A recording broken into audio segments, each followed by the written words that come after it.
So,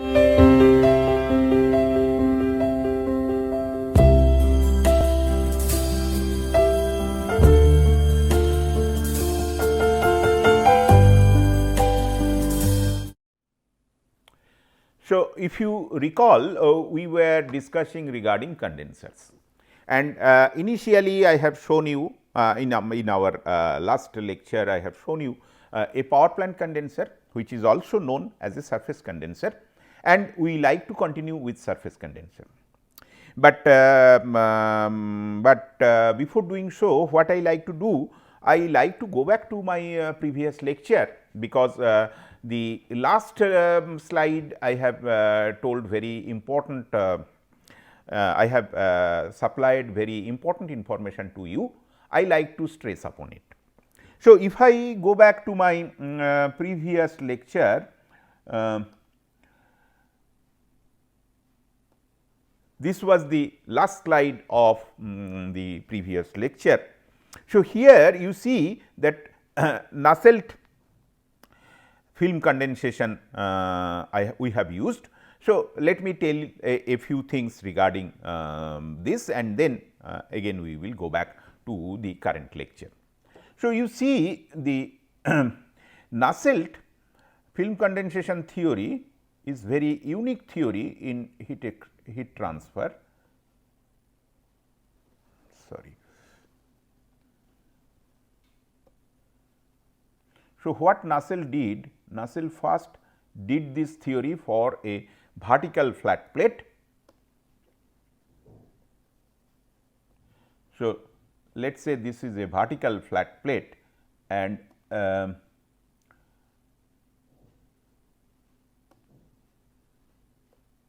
this is a vertical flat plate, and heat is being taken from this vertical flat plate, and this side there is vapor. Okay. So, vapor is getting condensed.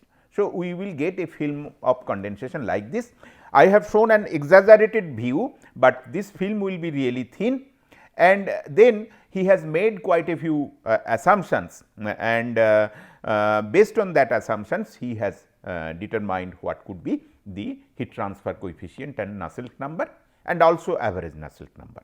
So, these analysis we have he has again extended for a circular tube. So, the assumptions I like to tell certain thing regarding the assumption. The assumptions are the film is really very thin. So, that there is no no convection within the thin film, and it is heat transfer is only due to conduction. From the wall to vapor, heat transfer is taking place only due to condensation, only due to conduction. That is one thing. Another thing that there is no shear at the outer at the interface of the vapor and liquid. That means, the vapor is almost at the stationary condition or with a very low velocity. Why I am telling this? Because these are all important when we will try to analyze a surface condenser. And other assumptions which he has made, that the vapor is in saturated condition and the liquid film that is also not getting subcooled. These assumptions are not always strictly applicable, and people have devised methods by which they can take care of these assumptions. So, basically what you see that the film which forms on the outside of the tube is very thin, then it thickens out because all the films are collected, and film is become thicker and thicker, and ultimately as a thick stream it falls from the bottom of the tube. And you know, as I have told that heat transfer is due to conduction. So, this liquid film, that is the conduction resistance, and that goes on increasing, as we move from the topmost point to the bottommost point of the tube. So, obviously, the tube will be most effective in condensing vapor at the topmost point, and where almost no condensation of vapor will take place at the bottommost point. So, this is important, and obviously, that for an engineer it is not good that we have got a thick film. So, I mean even there are many methods for reducing the film thickness, and this is a simple formula from all the properties and geometrical parameter it has come, and it is easy to use. So, people can use this thing. With this few word, I can go back to the next slide or next lecture. So, this is my current lecture, which is surface condenser, and if we go to the surface condenser. So, I am showing some sort of a typical surface condenser of a steam power plant, and there are quite a few points I like to have your attention. You see this diagram which is taken from the net very carefully. So, this is showing the tube layout. First you see the tubes are laid in a very dense configuration, and the arrangement is not in line, but staggered arrangement. These are all important. So, tubes are laid out in a staggered arrangement. So, this is very important, and in a surface condenser of a steam power plant, how the tubes will be laid out, there are different patterns. So, some of the patterns I have shown here, again taking from published literature I have shown here. But what is important and what I like you to give some more attention, please, it is like this, that in a steam power plant,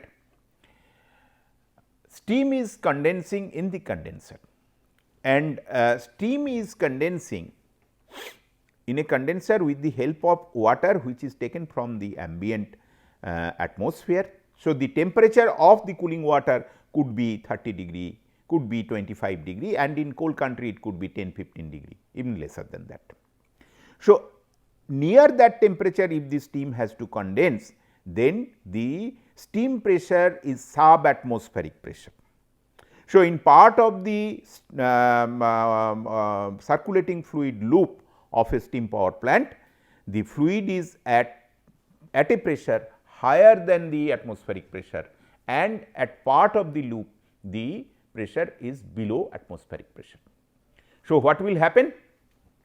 Air leakage will take place inside the circulating loop. That means, when the steam will come to the condenser for condensation, it will have air along with it. Air is a non-condensable. So, what will happen schematically, again taking some sort of a figure from published literature I have shown. This is the cooling water. What is the cooling? This green color is the cooling water, red color is the tube wall. Outside we can see the condensate film, but outside there will be a layer of air. That means, the air quite dense collection of air will be there, and obviously then we do not have any vapor mass or any vapor molecule, steam molecule nearby. So, after some time the condensation will get hindered. More and more air will collect inside the condenser, which is not getting condensed, which is not going out of the condenser, and inside air quantity content will increase. So, that will increase the pressure of the condenser. So, there are quite a few things. First thing, it will reduce the rate of heat transfer. Some sort of a snowballing effect is there. More it reduces the rate of heat transfer, more air accumulates, and there will be pressure rise. So, if there is pressure rise, then the steam is not able to expand fully. So, work done will be less, and this is what we get to see in summer situation, that the power plant capacity of producing work that reduces, partially this phenomena is responsible for this. Then what is the way out? Way out is that we have to take this air out. So, there are air extraction pumps suppose this could be the location of the air extraction pump, and from there air has to be continuously extracted from the condenser to maintain the vacuum. And this is a typical thing, this is a typical feature, and the heat exchanger designer has to take care of this when he is concerned with the design of a condenser for a steam power plant application. So, let us proceed.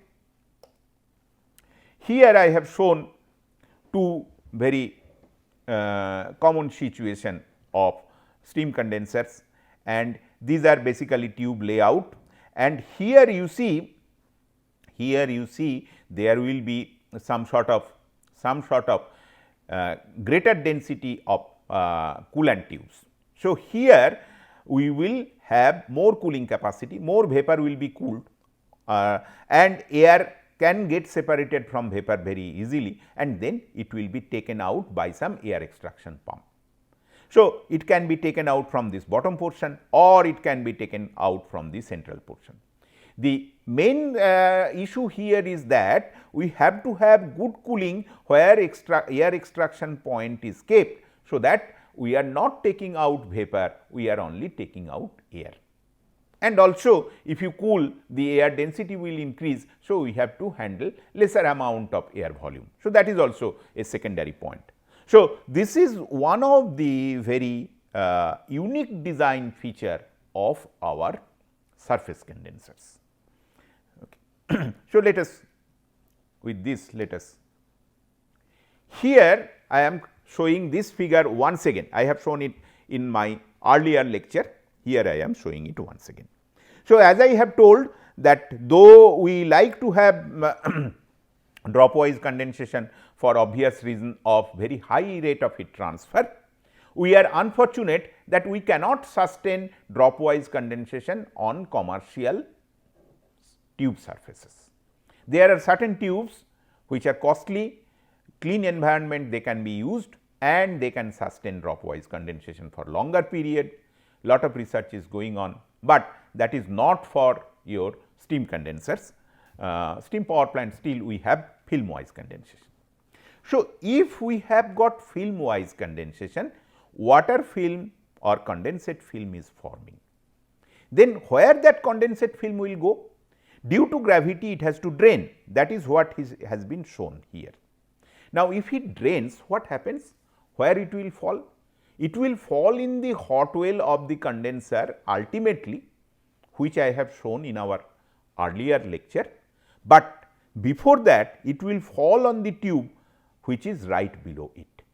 What is the effect? So, let us see what is the effect of it. So, the effect has been shown here. This is a tube row. You will appreciate, I have shown you the cross section of a power plant condenser, that how many tubes are there, very large number of tubes are there, one tube below another tube like that. So, many tubes are there. So, if so many tubes are there, let us say this is the first tube of a particular tube column, then here the condensate grows, that condensate will fall on the top of the next tube. What I have told, at this point the tube has got the maximum capacity of condensing steam, here the film is thinnest. For the next tube I am killing this opportunity because the film from the tube above is falling on it and the film is already thicker here. Not only that, everywhere the film will be thicker. So, whatever heat transfer I will get from the top tube, I will not get from the second tube. Whatever heat transfer I will get from the second tube, I will not get from the third tube, like this. This is called film condensation, this is film condensation in tube bundles, and this is what happens. Now, slight relief from this situation one can have if we have this kind of a tube layout which is staggered layout, but in staggered layout also we cannot solve the problem fully. If there is lot of vapor vapor activity, and if this film falls with a high velocity, then there will be ripples, splashings, turbulence, etc. So, probably the situation will be something different, and if there is a vapor flow across the tubes, then it can take care of the liquid condensate, but even then on the back side there will be some accumulation of condensate. So, this is one thing which deteriorates the rate of heat transfer of a condensate tube.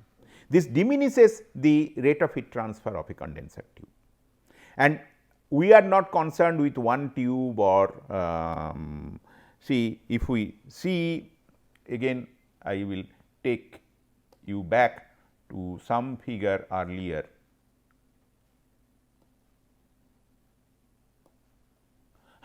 So, here if you see how many tubes are there from top to bottom, very large number of tubes are there. So, obviously, what is happening to a particular tube, we should not be bothered. What is happening the overall heat transfer coefficient, considering all the tubes, that should be our consideration. And for that, what we have to do, the plane analysis of Nusselt, which we have done, that is inadequate. So, there is one phenomena called effect of condensation in inundation. What is that? That from the top tube, film is falling on the tube below it and changing its heat transfer capability. Again, Nusselt analysis, if we proceed with, let us look into the last diagram, last equation, second equation of this. Let us say the first tube has got heat transfer coefficient H 1 and nth tube has got a heat transfer coefficient of H n. So, H n by H 1 is given by this particular formula. It is depending on the which number of tube we are considering from the first tube. And then considering all such tubes, the average heat transfer coefficient for n number of tubes vertically one after another, we are considering n number of tubes vertically one after another. This is our number 1 and this is our nth tube. Then for all the nth tube taken together, the mean heat transfer coefficient is given by the formula, this one. Okay. This is from Nusselt's analysis. So, you see our heat transfer coefficient will reduce, and this we have to take into cognition, otherwise our heat exchanger design will not be proper. So, why I am telling all these things? Because when we will try to design, or rather we will try to see the design of a heat exchanger, taking an example, we will consider all these kind of things. Here let me tell you that in this kind of a class or rather in the classroom, any class, the heat exchanger design cannot be taken to its fullest extent. You can understand the complexity. We will take some example to analysis method towards design, that is what is the sole purpose of the course, that can be explained to some extent. You can be made familiarized with different issues. Otherwise, in a practical design of a condenser, it will be really difficult, and I mean it is quite a few activities, iterative procedure, which cannot be taken care of in a classroom teaching. But we will try to supply the critical issues, crucial points and the physics which goes behind it, particularly from the heat transfer and from the fluid flow point of view. So, continuing with the inundation of condensation, if we go to the next slide.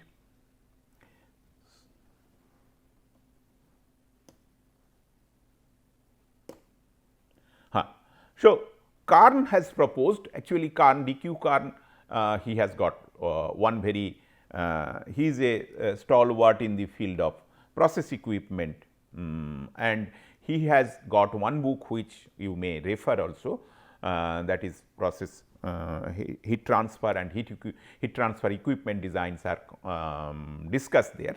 So, he has given a less conservative relationship, where the first relationship gives that nth tube what will be the heat transfer coefficient, and the second relationship that gives that how the average heat transfer coefficient for all the tubes, if there are n number of tubes, we can determine.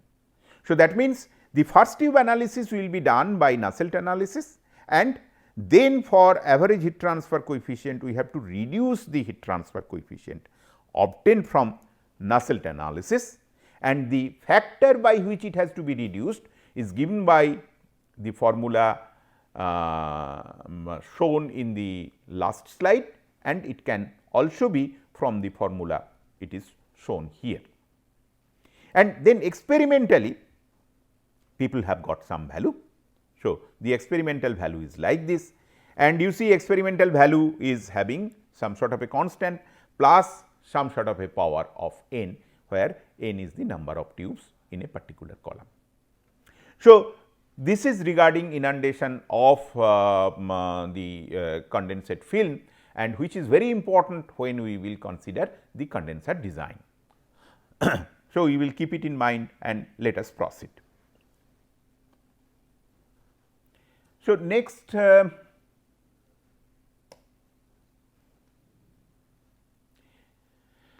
next slide I like to give one problem for practice. This is a very simple problem, we do not have any complexity in it, but even then there should be some sort of a practice of what we have learnt. So, that is why I have picked up this problem. So, it says quiescent refrigerant 134A vapor at a saturation temperature of 47 degree Celsius is condensing upon a horizontal smooth copper tube whose outside wall temperature is maintained constant at 40 degree Celsius. The outside tube diameter is 19 millimeter. Calculate the average condensation heat transfer coefficient of the tube. So, basically if we try to look into this problem, so basically what we are looking into, let us say we have got one tube. So, this is our tube. Let us say some coolant is passing through the tube, and the coolant is passing with sufficient velocity etcetera. So, that the outer wall temperature is kept constant. This is T W. So, that is kept constant. This is actually T W wall. So, that is kept constant. So, this is also one assumption of Nusselt condensation theory. So, Nusselt condensation theory that assumes that condensation takes place over an isothermal surface. So, this is also another assumption. So, as we have shown earlier, the condensate film will be something like this and this. So, condensate film will grow, and Nusselt analysis has given us the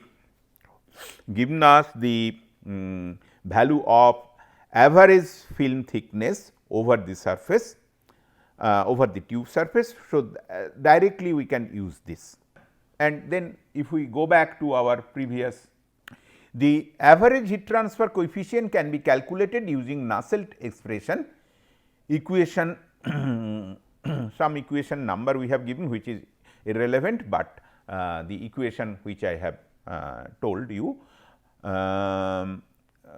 this is from some source we have taken this data. The thermophysical property of R 134A at 47 degrees Celsius are given here. This is from some source. So, basically this problem has been taken from the book of Kakas, the heat exchanger book, whose reference I have given. So, from there this has been taken. So, the properties has been taken from that book. So, what are the property? Liquid refrigerant density, refrigerant vapor density, thermal conductivity of the liquid refrigerant, viscosity of the liquid refrigerant, and the latent, the enthalpy, that is also given. That should be the latent heat of vaporization, that is also given.